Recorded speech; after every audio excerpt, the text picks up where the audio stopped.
Here's a question I want you to think about. When was the last time you did something meaningful, something that mattered to you, and genuinely didn't think about how it would be received? Not just whether you'd post about it, whether you thought about it, whether somewhere in the background of your mind you were already narrating it, framing it, imagining the version of events you'd tell someone later. Most people, when they really interrogate this, discover something uncomfortable. Not that they care too much what other people think, but that they don't seem to have a self that exists prior to what other people think. That the internal experience of who I am, the sense of being a solid, continuous, recognizable person depends, more than they'd like to admit, on being seen, on being validated, on the constant, low-grade confirmation that comes from other people responding to them in a way that says, you are real, and you are good, and you belong here. And the moment that confirmation stops, the silence after a message sent, the night with no invitations, the project met with indifference. Something in the chest changes, something quieter than anxiety, deeper than loneliness.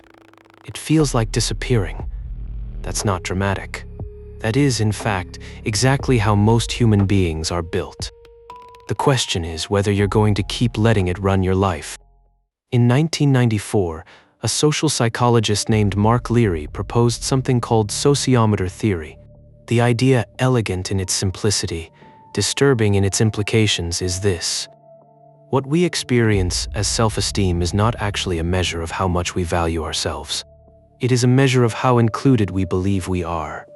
It is, in Leary's framing, a social gauge, an internal instrument, continuously monitoring our standing in the groups that matter to us, registering acceptance, rejection, status, exclusion, and translating that monitoring into what we feel as confidence, or worthlessness, or pride, or shame. Self-esteem in this model is not a character trait, it is a feedback system.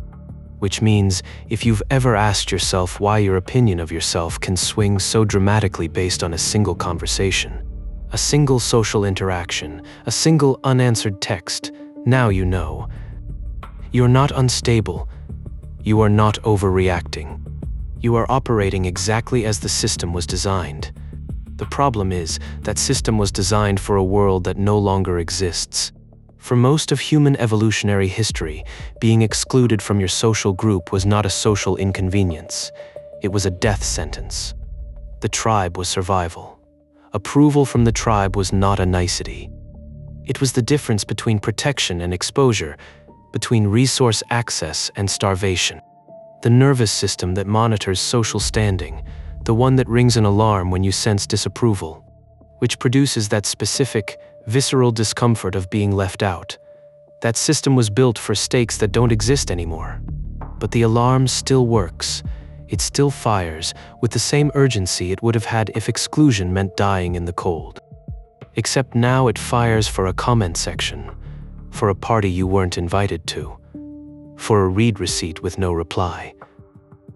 And the digital world has done something particularly cruel with this, because it has taken a system designed for a tribe of 50 and plugged it into an audience of thousands.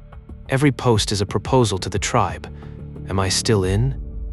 Every number, followers, likes, comments, views is the tribe's answer, arriving in real time, 100 times a day.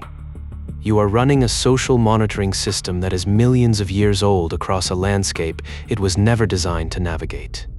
And then calling yourself anxious, as if something is wrong with you.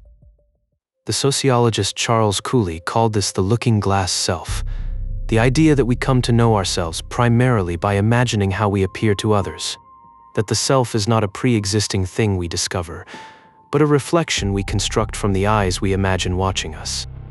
Most of us never question this. We absorb it in childhood, learning who we are from the reactions of parents, teachers, peers, and we carry it forward into adulthood as if it were truth. But here is the question no one asks. If your sense of self is primarily a reflection of other people's perceptions, then whose self is it, exactly? And if those people leave or change or stop looking, what's left? This is where we don't spiral. Understanding where your self-worth comes from is not a reason to collapse into it. It is, if you're willing to use it, a doorway out. 3 moves. Move 1, the empty room test. This is simple and harder than it sounds. Pick one area of your life: how you dress, what you spend your time on, what you say you believe, what you're working toward, and ask yourself, if no one would ever know, if there were no social signal attached to this at all, no one to impress, no one to disappoint, no story to tell about it afterward, would I still choose this? Not should I, not what would be the healthier choice. Would I, actually? Sit with the answer. Because the gap between what you do for an audience and what you do in an empty room is the gap between performance and preference, between persona and self. You cannot build an identity on top of performance. You can only build it on preference, on genuine, unobserved desire. And most people have never taken the time to locate theirs, because the audience is always already there. The empty room is where you find out what you actually want. Move 2. Trace the voice. Pick one belief you hold about yourself, one of the foundational ones.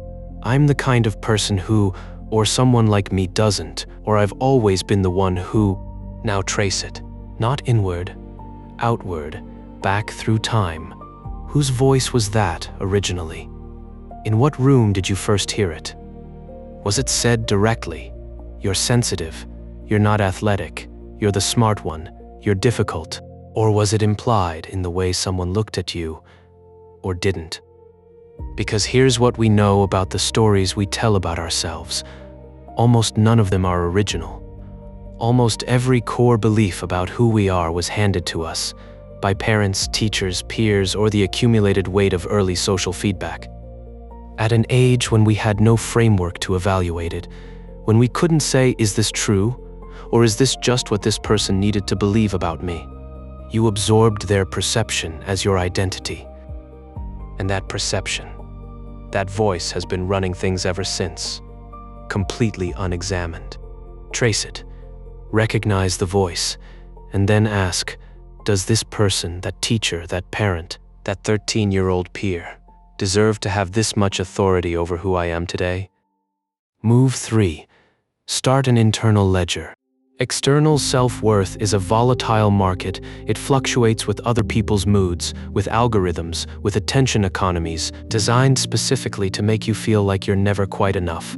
You need a parallel system, one that doesn't depend on the audience. What I want you to begin, not as a practice of self-congratulation, but as a practice of evidence collection, is what I'll call an internal ledger.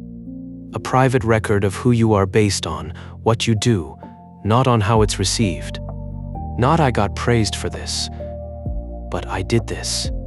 Even when no one was watching, even when it was hard, even when there was no reward attached to it. The instances, however small, where you acted in alignment with a value you chose, not a value you inherited, not a value that earned you approval, but one you selected consciously. Over time, this ledger becomes the foundation of something the audience cannot give you and cannot take away. A self-concept rooted in action rather than reception. You stop needing the mirror because you've built something worth looking at directly. Here's what I want to leave you with. The fact that you've built your sense of self from the outside in, from the gaze of others, from the feedback loop of approval and rejection, is not your fault. It is not a character flaw. It is the predictable outcome of being human in the 21st century. A species-level survival mechanism running on modern hardware in a world that was not designed with your psychological health as a priority. But it is also, now that you can see it, your responsibility. Not the responsibility to become someone who doesn't care what people think. That is not the goal, that is its own kind of performance. The performance of not caring, which is still a performance. The goal is something quieter and more durable. To build a self that is solid enough that the opinions of others become information rather than verdict. A self that can receive criticism without collapsing. Receive praise without needing it. Receive indifference without disappearing. That is not detachment. That is maturity. We've now traced 3 sources of exhaustion, paralysis, and borrowed identity. But here's what I haven't told you yet, and what makes all of this harder. Some of what you're carrying isn't even yours. Not from social media, not from peers, but from the people who raised you, from the patterns that ran in your family before you were born, from wounds that were passed down so quietly, so completely that you've been living them as if they were personality. That's where we go next.